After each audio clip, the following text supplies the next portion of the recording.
Hey, welcome to another episode of the Armed and Ready podcast. I'm your host, Jason Wood, the VA loan guy. And today we have a great guest with us, Denis Ferrara. And Denis is a Navy veteran. He was an anti-sub warfare operator, and he is now in the IT world. And we got to spend a little time together today. We wanted to share with you guys some of his experience and background and what he's up to nowadays. So, Denis, thank you so much for spending some time with us this afternoon. You're welcome, Jason.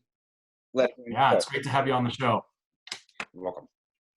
So, as we ask all of our guests here, why did you join the Navy? Why did you get in the military? So I grew up in Strongsville, Ohio, a small suburb town outside of Cleveland. And I always wanted to see the world. I would characterize myself as a young, immature young man at 17, growing up, again, outside of Cleveland, not knowing really what I wanted to do, if I wanted to pursue going to college, if I wanted to jump in some type of trade. And I'd always fantasized and dreamed of seeing the world and reading National Geographics. And so I chose to join the Navy, an opportunity to leave Ohio, see the world, potentially learn a skill or a trade, and mature and grow as an individual. That's great. So how long did you spend in the Navy? 4 years, 7 months, and 26 days.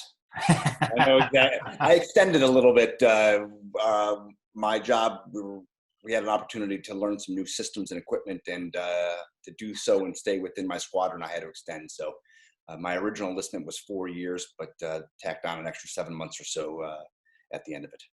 That's cool. Okay. And so you were anti-sub warfare operator, and you flew the P3.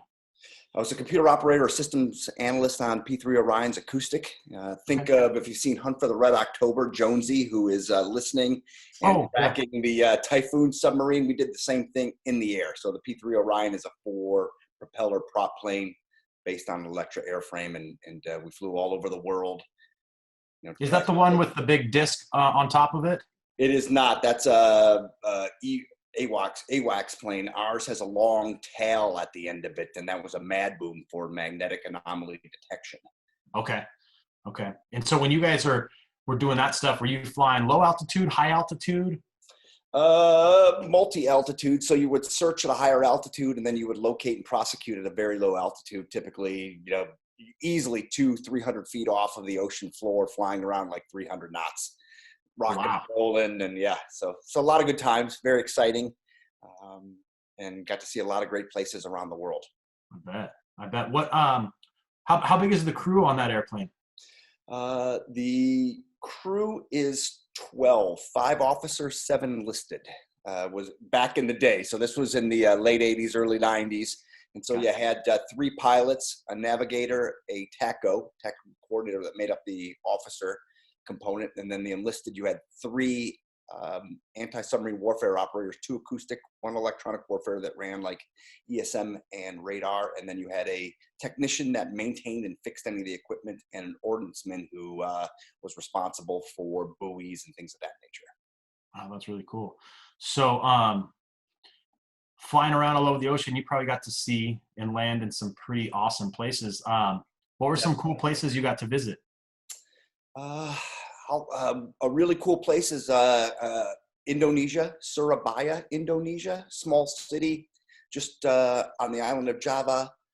If you know where Bali is, if you look on the main island of Java, there's a small little town called Surabaya. Actually, it's a big town, but it's probably like the 2nd or 3rd largest city in Indonesia, and it was the location of an old Russian Air Force base.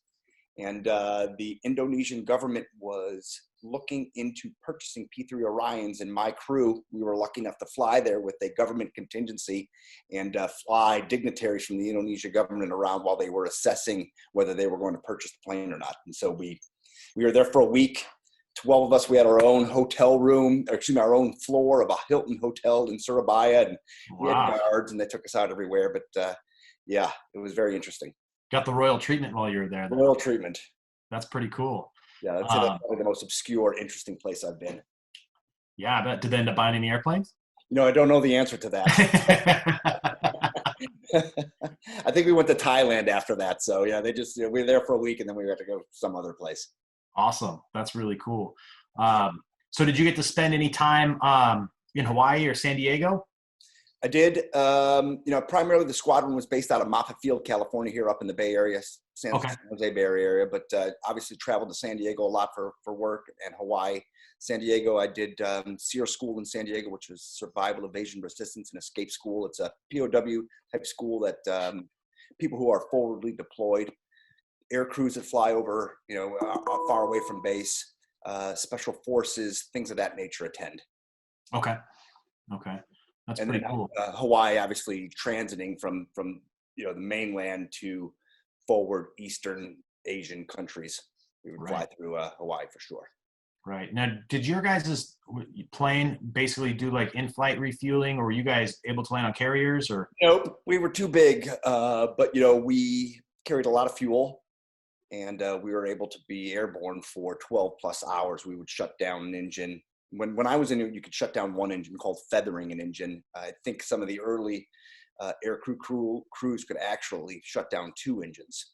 Oh, wow. And that allows you to loiter and to conserve fuel and to extend your mission. Oh, wow. That's pretty cool. Yeah. Nice. And so after your stint in the Navy, you got out, obviously went civilian. What was the deciding factor to get out? Were you just kind of done being in the military, or was it something that kind of frustrated you, or what was the change? You know what?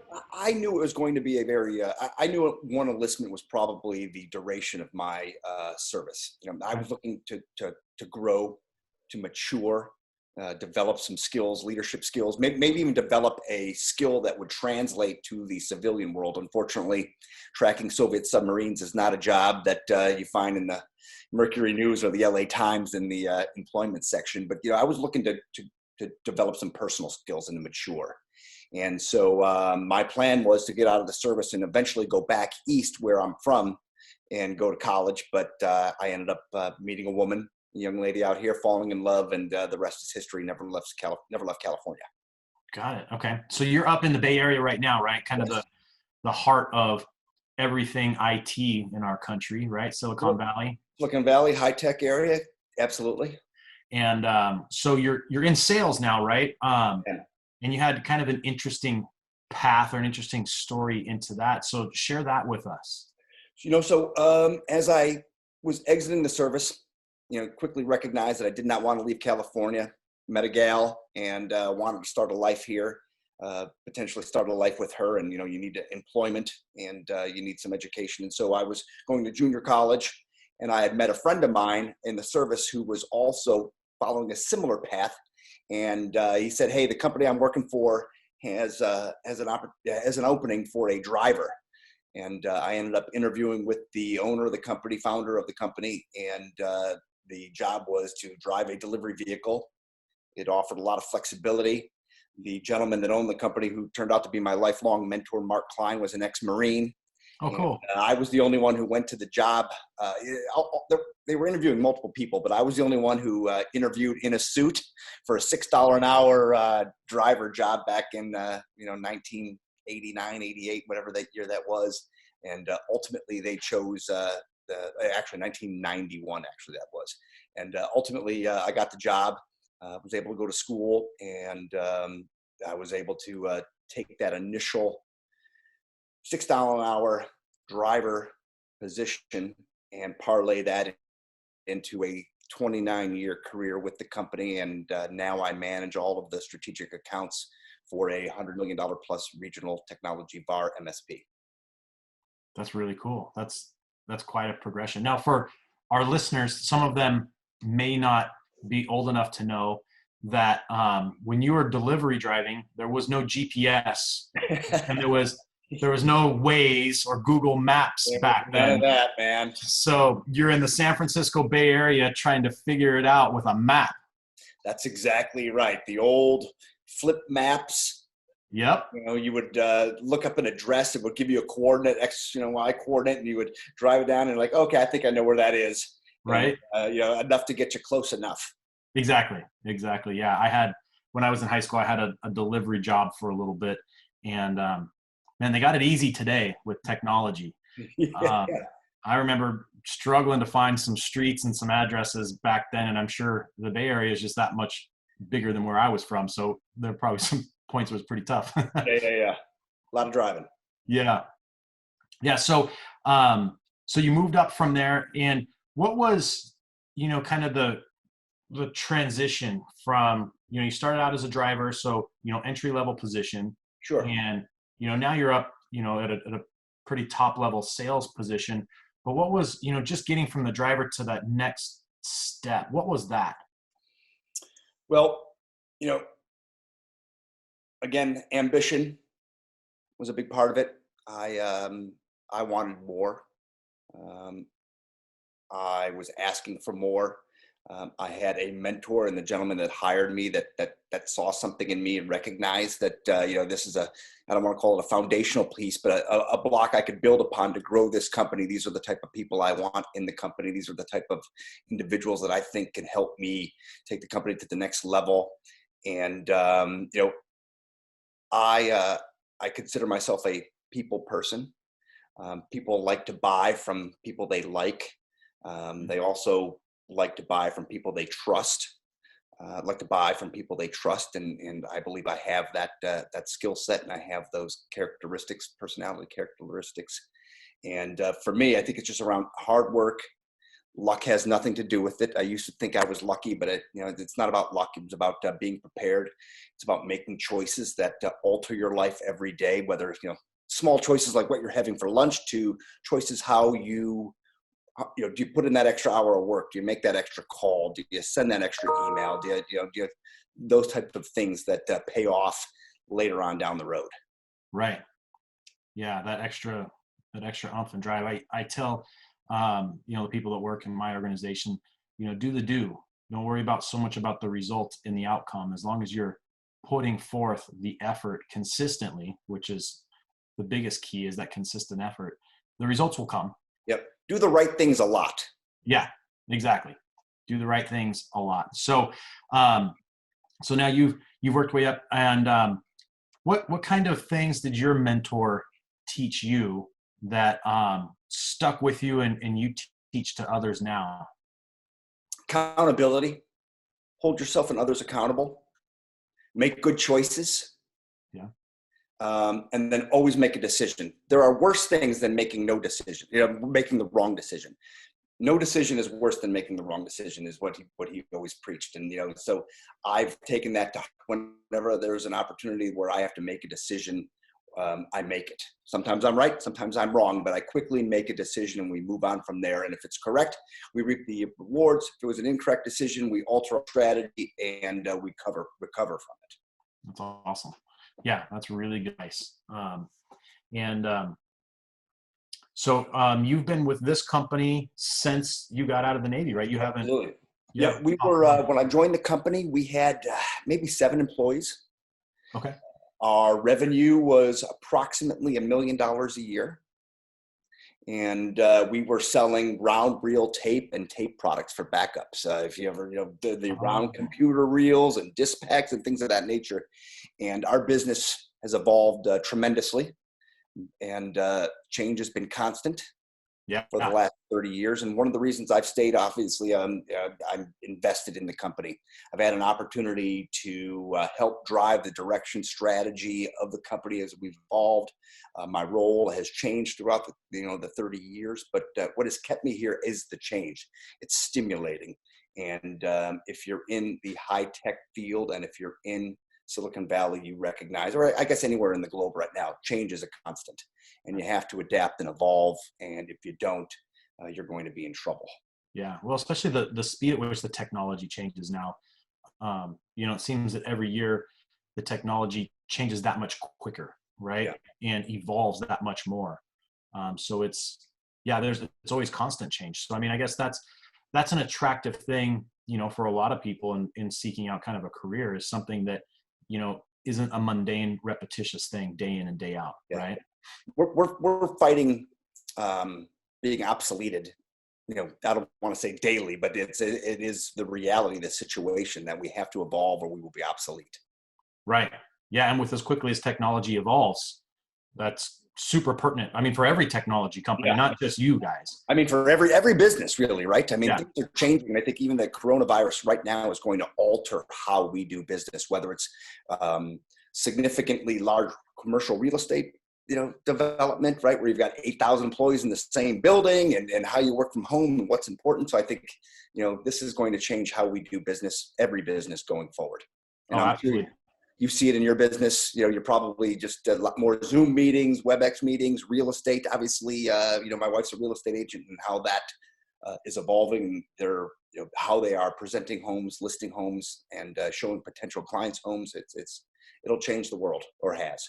Yeah, it has. I mean, it's made well in the real estate industry, especially for like your wife. It's all so virtual now. I mean, it's still looking at homes and stuff, but it's different. It's definitely changed things quite a bit, and it's going to continue. I mean, I look at it kind of from like a global perspective on just corporate America and friends and stuff like that, working in different industries. And there's going to be a lot more of this type of Zoom or WebEx meeting stuff happening, rather than the company credit card and traveling to Chicago to meet with a client and then back the next day. I think a lot of that stuff is going to start to slow down. Yeah, I think we all had the question: could you do business under these circumstances with these restrictions? And the answer for the last 90 days 45 days has been yes. Can we maintain it, and can we grow it? I guess is the unknowns. Yeah, those are the unknowns, and I think some of it probably stems to the comfortability piece, right? Like, especially, guys like you and I who are in sales are so used to being relational and meeting with people face to face, that the Zoom stuff is definitely like a necessary part. But I don't know if you're like me, but I'm anxious to be back into sitting across the table from somebody, and having a coffee or some lunch or, something like that. Yeah. And I think, there's two types of businesses. You have your customers that you probably have a personal relationship. You've done business in the past with them, and this type of interaction is comfortable. They know you, they trust you. You're on a Zoom meeting, you're able to process their loans, or you're able to do everything. And then, if you're trying to get new business, it's extremely difficult, I think, to quickly develop a relationship with somebody over Zoom. I think it's easier and more expeditious if you're in front of somebody. Going to dinner, having lunch, just sitting in the same room, you get a better sense of someone. I agree. Yeah, I totally agree. Well, we're going to be seeing ever continuing changes, not only because of your industry, but because of this COVID-19 thing and stuff. Yes. It's going to continue to evolve and change everything for all of us. Where do you see kind of the future of, I would say, like youngsters transitioning out of the military into corporate America? Going forward, I see a lot of people that they really are very nomadic, and they change from company to company and stuff like that. And you've been with your firm for 30 years, which is remarkable, and definitely commendable. But where do you see things, if you were to kind of forecast for youngsters making that transition one day from the military into corporate America? Yeah. Well, first off, you have to leverage the skills that you developed in the service. That maturity, that accountability, those leadership skills. Corporate America, small businesses, they're looking for that type of individual. The reason I stayed with Data Endure for 30 years has been the stimulation. We've continued to evolve, change the product set, the strategies, the technologies. It's kept me stimulated, and has allowed me to stay where I've been. Also, the opportunities for financial and professional growth. So I've been stimulated mentally, and then I've had the opportunity to grow within the company and make more money, because that's very important, right? You talk about financial security. That's the reason we work. We work for financial security for our families, and to chart that path towards being able to leave a legacy potentially for your children and for your family. So I think leverage those skills that you have in the military, and then stay stimulated is the key, I think. Yeah, I agree with that. What are some things, as we wrap up our session together, what is like a piece of advice that you might leave somebody, maybe that's at an upper echelon level in their company like you are, that keeps you sharp and keeps you driven every day? 30 years in the same industry. I know I've been 19 years in my industry, and there's times where I'm like, gosh, has it been 20 years yet? Like, sometimes it wears you out. But Absolutely. There's no um, doubt about that. what would you say to somebody who is pushing the years in their field, and there's obviously more tread left on the tire, but maybe not enough gas in the tank sometimes? What do you advise people? Well, I get up every morning and I still enjoy what I'm doing. Number one, I'm 19 years. And you had the show. I suspect you get up in the morning and you like what you're doing. You're looking forward to the day. Obviously, there's aspects in both of our days probably that we don't enjoy, giving bad news to individuals, or laying somebody off, or if it's professionally related. But you have to like what you're doing. 100%. Yeah. And number two, there has to be some type of long-term goal. What are you looking for? What are you working for? Again, is it ultimate financial security for your family, leaving a legacy for your relatives, or is it retirement, having a boat and fishing throughout the day? There has to be an end goal, something that you look forward to, your vision of the future. What is it? Right. Absolutely. That's sage advice. Very good. Well, Dennis, I thank you for your service in the Navy. Definitely a cool job. Really Yes. cool job. And thank you for carving out some time for us on the Armed and Ready podcast. I think there's a lot that can be gained from this short episode with us together, for anybody looking in making their transition into the corporate world, and just having some good nuggets of advice. I think it provided a lot of great value for people. So Dennis, thank you so much for providing information and spending a little time with us. I know you're busy. You're welcome, Jason. I really appreciate being on the show and the opportunity to meet you. Yeah, thank you so much. And if anybody here listening is looking for a little additional information or to connect with us, visit at valoanguy.us, and we can get you any information that you want from this show or anything else. So thank you all for stopping by and checking out another episode of Armed and Ready.